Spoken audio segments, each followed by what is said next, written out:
வணக்கம். அருட்பெரும் ஜோதி தனிப்பெரும் கருணை. இன்று ஒரு முக்கியமான ஒரு மருத்துவ விஷயத்தை பார்க்க போகிறோம்.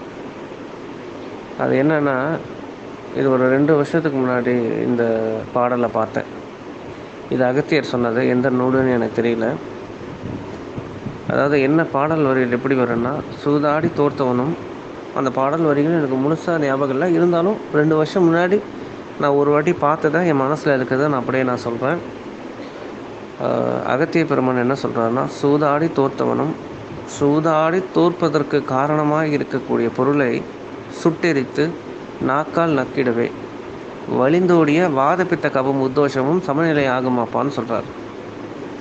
ஆக வாத பித்த கபதோஷம் முத்தோஷங்களையும் சமன் செய்யக்கூடிய ஒரு பொருளை சொல்கிறாரு. அது என்ன பாடலாக சொல்கிறாரு, மறைமுகமாக சொல்கிறார். சூதாடி தோற்றவனும் சூதாடி தோற்பதற்கு காரணமாக இருக்கக்கூடிய பொருளை அதை சுட்டெரித்து நாக்கால் நக்கிடவே வலிந்தோடைய வாதப்பித்தக்கவும் சமநிலை ஆகும் அப்பா. ஆக இது என்ன சொல்கிறார் அகத்தியர் பார்த்தீங்கன்னா, சூதாடி தோற்பதற்கு காரணமாக இருக்கக்கூடிய பொருள் என்ன, எதை வச்சு சூதாடுவாங்க? பலகரை என்ற சோவி. இந்த சோவி ஆகிய பலகரையை சுத்தி செய்து அதை எலுமிச்சை சாறில் ஊற வச்சு, எலுமிச்சை சாறில் ஊற வைப்பது சுத்தி. அதன் பிறகு இது அதற்கான மூலிகை சாறோ இல்லை வேறு ஏதாவது ஒரு இதில் அதை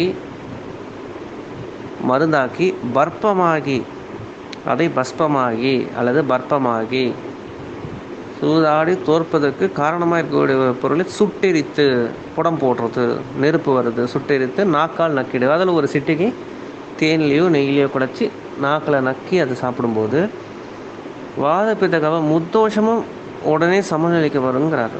அந்த அளவு உயிராற்றலை வளர்க்கக்கூடியதில் பலகரைக்கு ஒரு ரொம்ப முக்கிய பங்கு உண்டு.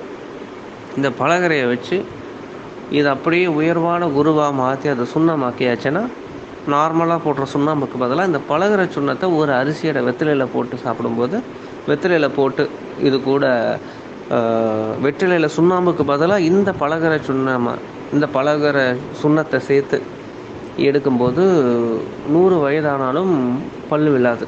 அந்தளவு உடலை உறுதிப்படுத்தக்கூடிய, முத்தோஷத்தையும் சமன் செய்யக்கூடிய ஒரு பொருளில் பலகரை ரொம்ப ஒரு முக்கியமான பொருள். ஏன்னா அகத்தியர் முத்தோஷத்தையும் இந்த பலகரை சமன்படுத்துகிறார். அது மட்டும் இல்லாமல் பெண்கள் சார்ந்த பிரச்சனைக்கெல்லாம் இந்த பலகரை சார்ந்த மருந்துகள் கர்ப்பப்பையில் இருக்கக்கூடிய குற்றங்கள், கட்டிகளை அற்புதமாக கரைக்கும். தோல் நோய்களுக்கு அற்புதமாக வேலை செய்யும். ஆறாத புண்களை ஆற்றும். இந்த சளி, இருமல், நுரையீரலை கூட நல்லா வேலை செய்யும். ஸோ முத்தோஷத்தையும் உடல் வலிகளிலிருந்து, தோல் சார்ந்த நோய்களிலிருந்து, கர்ப்பப்பை சார்ந்த பிரச்சனைகளிலிருந்து அத்தனையும் மிக சிறப்பாக வேலை செய்யக்கூடியது இந்த பலகரை.